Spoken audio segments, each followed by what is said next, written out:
يا وجيه الدين والكرم. اعوذ باللہ من الشیطان الرجیم. بسم اللہ الرحمن الرحیم. الحمد للہ رب العالمین والعاقبۃ للمتقین والصلاۃ والسلام علی سید الانبیاء والمرسلین وعلی آلہ واصحابہ اجمعین. معزز ناظرین و سامعین،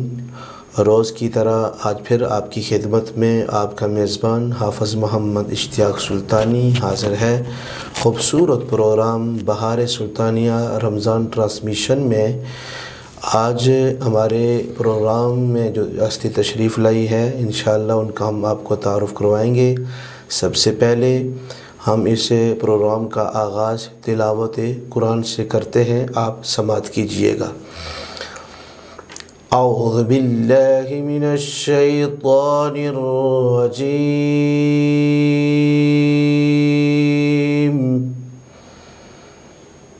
بسم اللہ الرحمن الرحیم.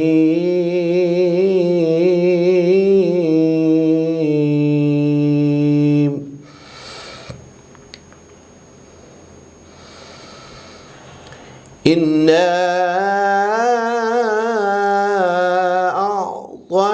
أعطيناك الكوثر فصل لربك وانحر إن شانئك هو الأبتر. آمنت باللہ صدق اللہ العظیم. آج کے ہمارے جو مہمان بنے ہیں، پیکر محبت، پیکر اخلاص، محترم احسان ضیاء صاحب، یہ کمپیوٹر انسٹرکٹر ہائی اسکول کسکھڈوڑا میں ڈیوٹی سر انجام دیتے ہیں اور فیض یافتہ ہیں ماشاءاللہ علی پور سیدہ سے. تو ہم پروفیسر صاحب کی طرف بڑھتے ہیں، احسان ضیاء صاحب کی طرف، اور ان سے جو آج کا ہمارا جو موضوع ہے وہ ایصال ثواب کا ہے. سب سے پہلے احسان صاحب، ہم آپ کو اپنے پروگرام میں خوش آمدید کہتے ہیں. آپ تشریف لائے، آپ کا بہت شکریہ، اور بہت کچھ ہم آج آپ سے سیکھیں گے انشاءاللہ کچھ باتیں. تو ایصال ثواب کا جو آج کا ہمارا جو موضوع ہے وہ بہت ہی اہم ہے کہ قرآن پاک میں قرآن سے اور پھر حدیث مبارکہ سے ہمیں یہ لازمی بتائیں، ہمارے ناظرین کو بتائیں کہ ایصال ثواب کرنے کے فائدے کتنے ہیں، ایصال ثواب کرنے سے انسان کو فائدہ کتنا حاصل ہوتا ہے، اور ہمارے عزیز و اقارب جو اس دنیا سے چلے جاتے ہیں، ہم جب ان کے لیے ایصال ثواب کرتے ہیں تو انہیں قبر میں عالم برزخ میں کتنا فائدہ ہوتا ہے. جو اعتراضات ہیں ایصال ثواب میں وہ بھی ذرا واضح کیجئے گا. جو قرآن سے جو لوگ اعتراضات کرتے ہیں، حدیث مبارکہ سے اعتراضات کرتے ہیں، تو اس پر تھوڑی روشنی ڈالیے گا. بسم اللہ الرحمن الرحیم. نحمد و نصلی و نسلم علی رسولہ الکریم. اما بعد فاعوذ باللہ من الشیطان الرجیم. جزاک اللہ جناب علامہ محمد اشتیاق صاحب. سب سے پہلے میں آپ کا مشکور ہوں کہ آپ نے اس پلیٹ فارم کا آغاز کیا جو کہ آج کے دور میں انتہائی ضروری ہو چکا ہے کہ سوشل میڈیا پہ نوجوانوں کی تربیت، خاص طور پہ دینی حوالے سے، کہ جب ان کو کوئی اسلامک کانٹینٹ نہیں ملے گا تو یقیناً وہ گمراہی کے راستے کی طرف چلیں گے. اور شروع میں اکثر جو اعتراض کیا جاتا رہا علماء اہل سنت پہ کہ یہ بڑے اولڈ فیشن لوگ ہیں اور جدید جو ٹیکنالوجی ہے اس سے یہ اعتراض کرتے ہیں اور اس سے یہ منحرف ہیں. تو میرا یہ خیال ہے کہ ماشاءاللہ آپ کی اس کوشش نے جو ہے وہ بہت زیادہ ایک نئی روشنی عطا کی ہے، خاص طور پہ نوجوان نسل کو. تو اپنے ٹاپک کی طرف بڑھتے ہوئے میں یہ کہوں گا کہ سب سے پہلے میں مشکور ہوں اپنے اساتذہ اکرام کا، میرے پیر و مرشد جناب پیر اسلم شاہ صاحب، دربار عالیہ جماعت اعلیٰ ثانیہ علی پور سیدہ شریف ضلع ناروال پاکستان میں. تو یہ ان کا فیضان نظر ہی ہے کہ اللہ تعالیٰ نے نہ صرف کہ یہاں پہ گورنمنٹ میں ایک گزٹڈ پوسٹ عطا کی، بلکہ آپ کے سامنے یہاں پہ آج بیٹھا ہوں. میں خود کو دین کا ایک طالب علم کہتا ہوں، میں کوئی عالم تو ہوں نہیں، لیکن اساتذہ کی جوتیوں کا صدقہ ہے کہ آج میں اس حوالے سے کچھ گفتگو ضرور کروں گا، کیونکہ بہت ساری ایسی چیزیں میں یہ سمجھتا ہوں کہ ہمارے معاشرے میں پھیلا دی گئیں دین کے نام پر، اور میں یہ کہوں گا کہ جو منکرین ہیں اصالِ ثواب کے، وہ سب سے پہلے اپنا محاسبہ کریں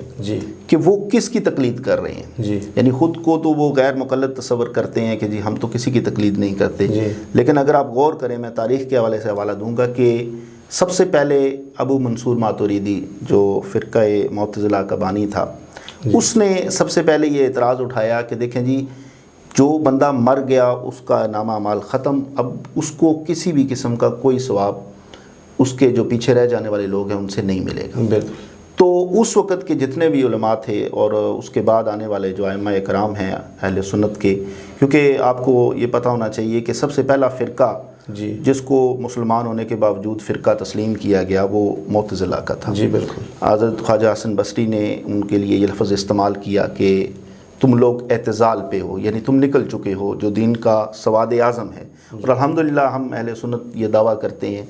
اور ہمارا یہ دعویٰ 100% سچ ہے کہ ہم سواد اعظم پہ ہیں، جو صحابہ کا، جو تابعین کا اور تبع تابعین کا جو دین ہے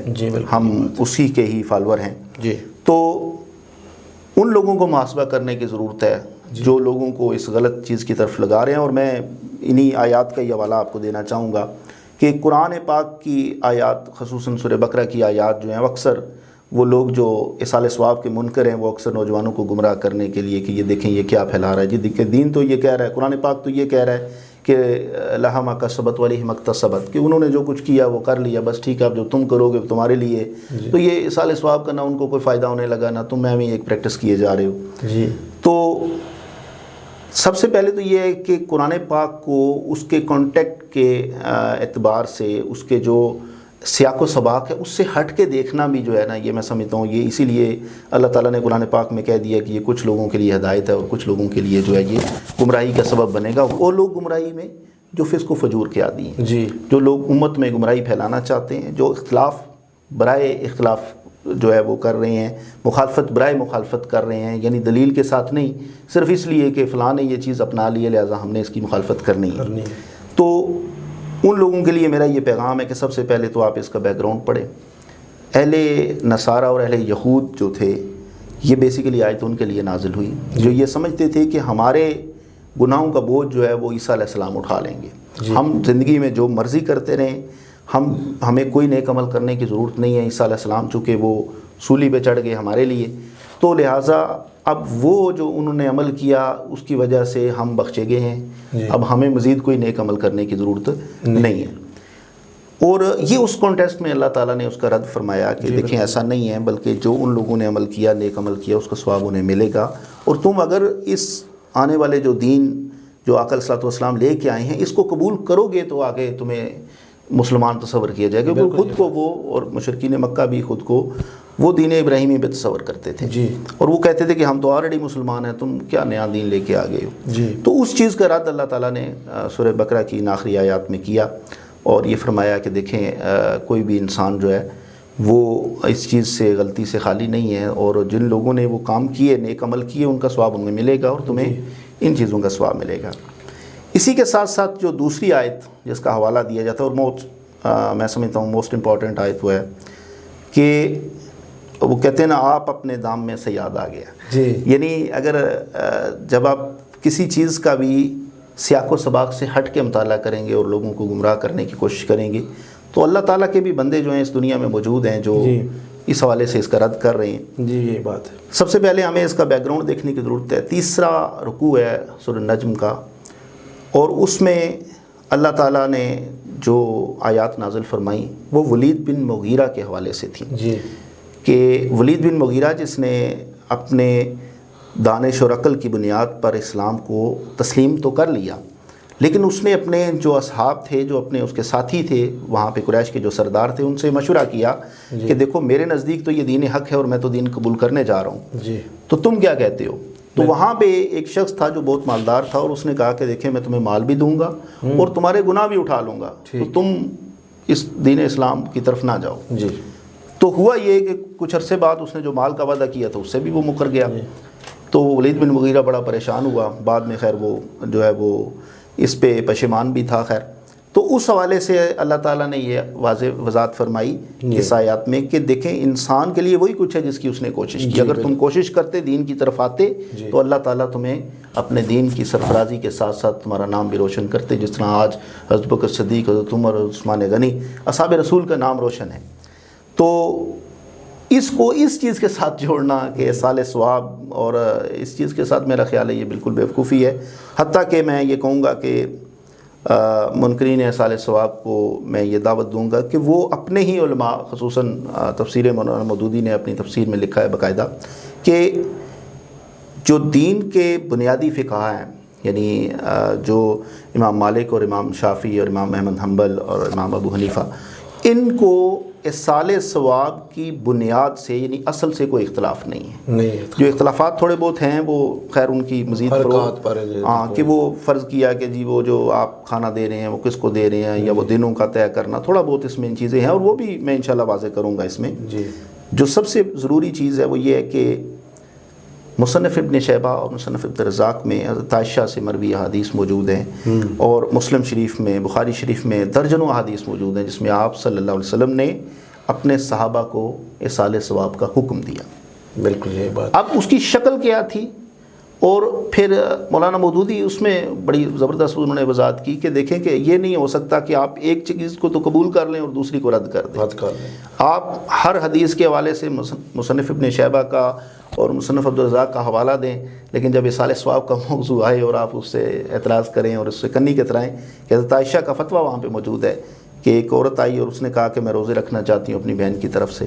تو آپ نے کہا کہ روزے کے بجائے بہتر ہے کہ تم لوگوں کو کھانا کھلاؤ. تو وہ میت کو جو ہم کھانا کھلاتے ہیں یہ اس کی بہت بڑی دلیل ہے جو میں سمجھتا ہوں کہ کوئی بھی شخص رد نہیں کر سکتا کہ جو ہم کھلاتے ہیں. اور یہ دوسرا حوالہ جو اس حوالے سے میں پیش کرنا چاہوں گا وہ حضرت عمر بن العاص، ان کے بیٹے حضرت عبداللہ بن عمر بن العاص مروی ہیں، انہوں نے دارقطنی میں بھی حدیث موجود ہے، بخاری شریف میں بھی حدیث موجود ہے کہ انہوں نے فرمایا کہ رسول اللہ صلی اللہ علیہ وسلم سے میرے والد نے پوچھا کہ میرے دادا عاص بن وائل انہوں نے زمانہ جاہلیت میں 100 اونٹ اللہ کی راہ میں دینے کی یا ذبح کرنے کی نظر مانی تھی، تو وہ فوت ہو گئے، انہیں توفیق نہ ہو سکی، تو میرے چچا یعنی جو میرے والد کے بھائی ہیں شام بن عاص، انہوں نے اپنی طرف سے 50 اونٹ تو ہدیہ کر دیے ہیں. تو کیا میں بطور مسلمان میرے پہ یہ فرض ہے کہ میں اپنے والد کی اس چیز کو نبھاؤں؟ تو آقا علیہ الصلوۃ نے بڑا خوبصورت جواب دیا. میں چاہوں گا کہ یہ جتنے نوجوان یہ ناظرین اس کو سن رہے ہیں اور دیکھ رہے ہیں وہ اس پہ غور کریں کہ آپ نے فرمایا کہ کیا تمہارا باپ جو تھا وہ توحید پہ تھا؟ اب جب انہوں نے اس چیز کا اقرار کیا کہ جی ہاں وہ توحید پہ تھے اور انہوں نے وہ نظر خالصتاً اللہ کی راہ میں مانی تھی، تو آپ صلی اللہ علیہ وسلم نے فرمایا کہ پھر تمہارے لیے لازم ہے کہ تم اس چیز کو پورا کرو. تو یہاں پہ یہ چیز بھی واضح ہو گئی کہ وہ بندہ جو زمانے جاہلیت میں توحید کا اقرار کرنے والا تھا اس کو اگر اس چیز کا ثواب مل سکتا ہے تو کیا آقا علیہ السلام کی امت کے وہ لوگ جو اللہ تعالیٰ کے دین پر ہیں، دین محمدی پر ہیں، شریعت محمدی پر ہیں، کیا اس چیز کے وہ قابل نہیں ہے کہ ہم انہیں آج جو ہے وہ ثواب پہنچائیں؟ یعنی ایک باپ جو اپنے اولاد کی تربیت کرتا ہے، اس کے لیے ہر قسم کی سختی اٹھاتا ہے، کیا اس کا اتنا حق بھی نہیں بنتا کہ اس کے مرنے کے بعد آپ اس کے اصال ثواب کے لیے کوئی کنواں دے دیں، کوئی باغ دے دیں؟ حالانکہ اگر آپ اس زمانے کی بات کریں، میں باقاعدہ حدیث کا حوالہ آپ کو دے کے کہوں گا کہ حضرت سعد بن عبادہ جو تھے وہ نبی پاک کے پاس حاضر ہوئے اور فرمایا کہ میری جو والدہ تھیں وہ وفات پا چکی ہیں، تو کیا میں اب بھی ان کے لیے کوئی ایسا عمل کر سکتا ہوں کہ جس کا ثواب انہیں پہنچے؟ تو آپ صلی اللہ علیہ وسلم نے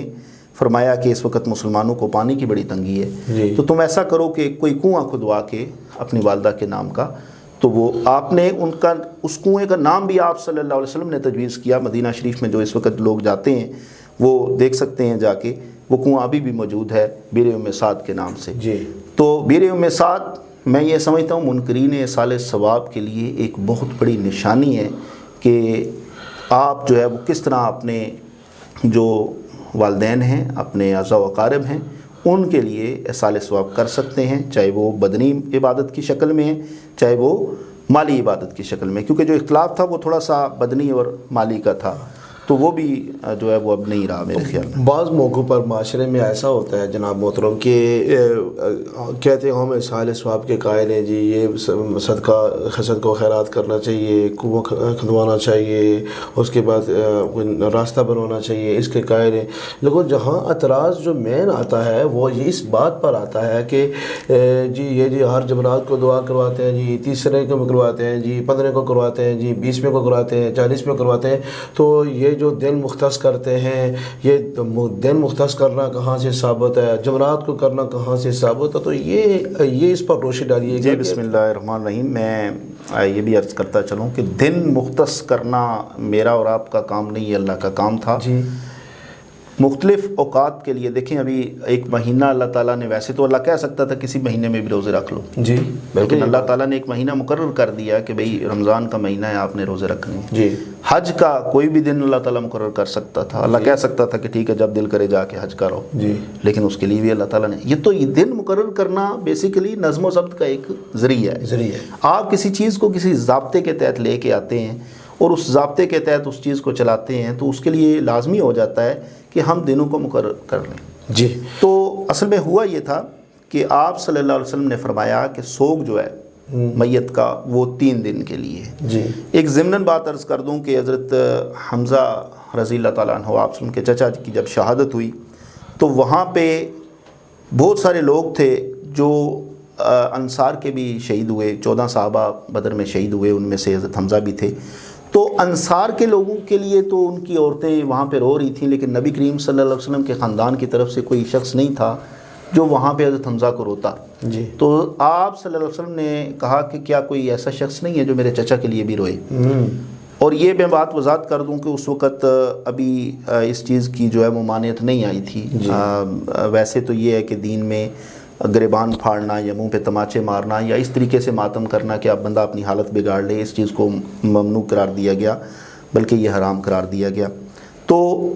یہاں سے یہ چیز ثابت ہوتی ہے کہ بہت ساری چیزیں ایسی ہیں جو ہم نے خود سے ہی اپنے اوپر پابندیاں لگانے کی کوشش کی ہیں۔ ہم خود سے ہی کچھ چیزوں کو جو ہے ممنوع قرار دیتے ہیں، حالانکہ جو لوگ منکرین اصحال ثواب ہیں، کیا وہ چلے کے لیے نہیں جا رہے ہیں؟ حالانکہ کیا نبی کریم صلی اللہ علیہ وسلم نے کبھی صحابہ کو بھیجتے ہوئے کہا تھا کہ تم نے سہ روزہ لگانا ہے یا چلہ لگانا ہے اور 40 کے دن بعد فوراً واپس آ جانا ہے، پھر نہیں تم نے تبلیغ کرنی؟ ایسا کوئی جو ہے وہ حکم نہیں تھا۔ لیکن کیا ہوا کہ موجودہ دور کو سامنے رکھتے ہوئے جو لوگ تھے انہوں نے اس چیز کی آسانی کے لیے کچھ دنوں کو مقرر کر لیا۔ تو 3 دن چونکہ سوگ تھا تو مسلمانوں نے یہ کام کیا کہ تیسرے دن وہ لوگ بیٹھتے اور میت کے لیے اصحال ثواب بھی کرتے۔ اور یہ جو خصوصاً میں آپ کو یہ بھی بتاتا چلوں کہ یہاں پہ یہ اعتراض بھی ہوتا ہے بعض دفعہ کہ دیکھیں جی کنویں کا تو چلیں ذکر ہے جی، حج کا ذکر ہے، روزوں کا ذکر ہے، کسی نے رستہ بنا دیا اس چیز کا، یہ جی جو ہم قرآن پاک پڑھ کے جناب حساب کر رہے ہوتے ہیں اصحال ثواب، اس کا تو کوئی ذکر نہیں ہے۔ تو میں یہ پھر کہوں گا کہ میرے استاد محترم فرمایا کرتے تھے کہ بخاری پڑھ پر ساری پڑھ۔ تو دار قطنی میں حضرت علی سے مرفوع حدیث ہے کہ آپ نے فرمایا کہ علی کہ جب تم کسی قبرستان سے گزرو تو وہاں اہل قبر کے لیے جو وہاں پہ لوگ موجود ہیں، مردے ہیں، ان کے لیے 11 مرتبہ سورہ اخلاص پڑھ کے ان کو اصحال ثواب کیا کرو۔ اس کا ثواب نہ صرف کہ ان مرنے والوں کو بھی ملے گا بلکہ تمہیں بھی ملے گا، اور ہر مرنے والے کو اس کا برابر ثواب ملے گا۔ جی بالکل، یعنی یہ تو ایک آپ پتہ نہیں دنیا کی کوئی چیز ذہن میں رکھ کے شاید لگے ہوتے ہیں جو لوگ حساب لگا رہے ہوتے ہیں، وہ تو رحمت حق بہانہ بھی جو ہے کہ رحمت حق تو بے انتہا ہے، وہ تو جب عطا کرنے پہ آتی ہے تو 1 سے 700 گنا تک کر دیتی ہے اس کو، اور اس سے بھی اللہ تعالیٰ نے فرمایا کہ میں اس سے بھی زیادہ بڑھا دیتا ہوں۔ بالکل۔ تو اصل میں یہ جو سوشل میڈیا کا دور ہے، اس سوشل میڈیا کے دور میں جو نوجوان طبقہ ہے نا، یہ نوجوان طبقہ جو بات دیکھ رہا ہے، جو سن رہا ہے، تحقیق نہیں ہے، علماء سے بات چیت نہیں ہے، علماء سے مشاورت نہیں ہے، بس جو آیا جو کسی نے کہا اس پر عمل کر لیا۔ تو میں علامہ صاحب یہ صرف اس بات پر لازمی روشنی ڈالیے گا کہ نوجوان طبقہ جب وہ کسی بات پر عمل کرے تو کسی بھی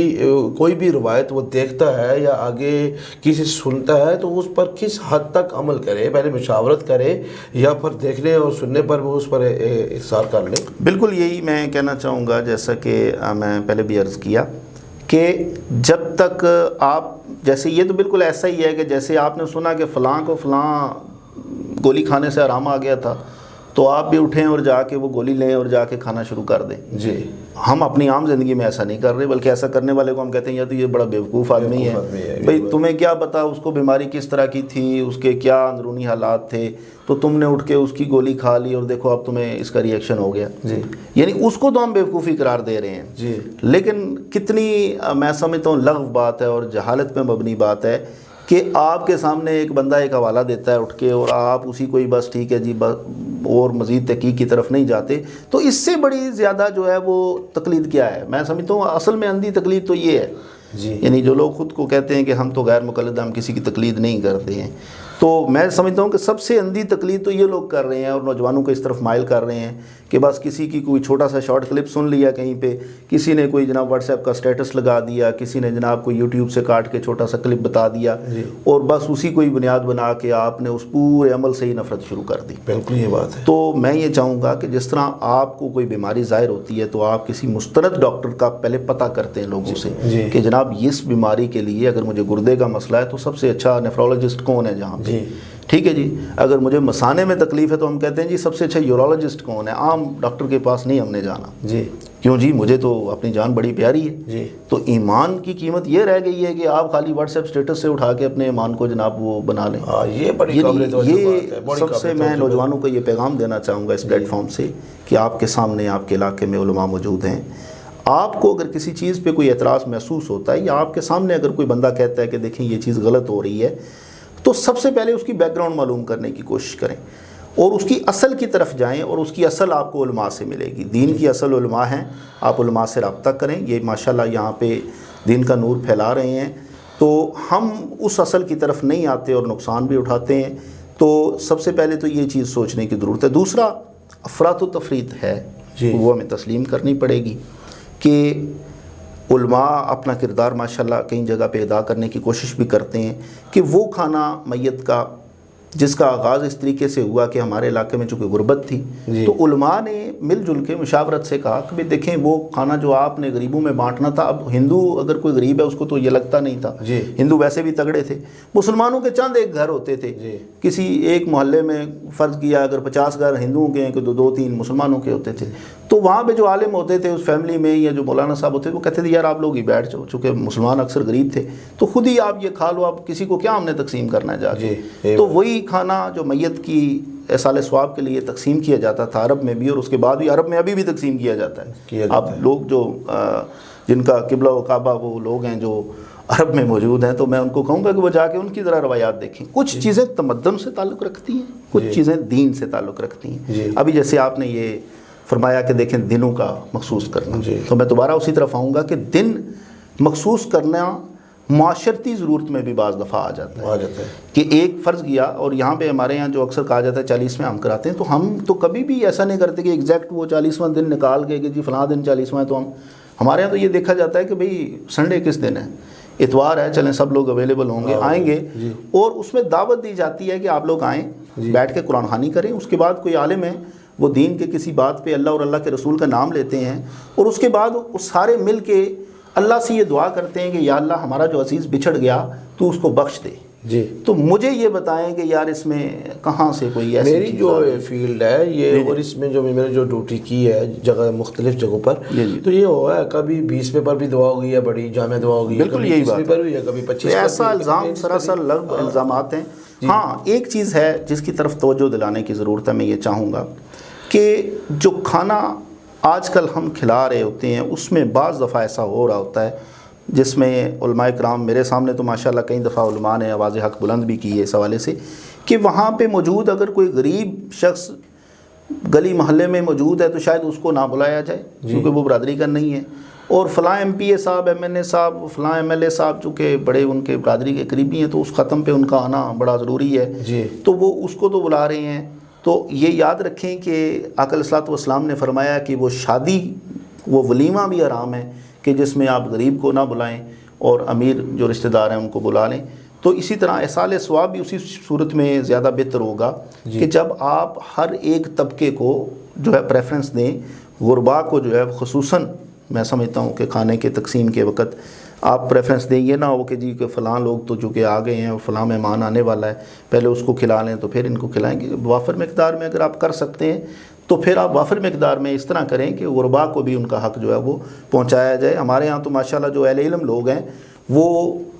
اکثر جب کوئی کھانا وغیرہ بنواتے ہیں تو ہمارے قریب جو مدرسہ جات ہیں وہاں پہ سب سے پہلے وہ ماشاءاللہ وہاں پہ پہنچاتے ہیں ان کا حصہ، کہ اصل میں تو جو دین کے سپاہی ہیں ہمارے، اصل تو سب سے پہلے حق ان لوگوں کا بنتا ہے۔ تو ماشاءاللہ شعور آ رہا ہے لوگوں میں آہستہ آہستہ، اور مجھے امید ہے انشاءاللہ کہ آپ نے یہ جو پلیٹ فارم بنایا اس کے حوالے سے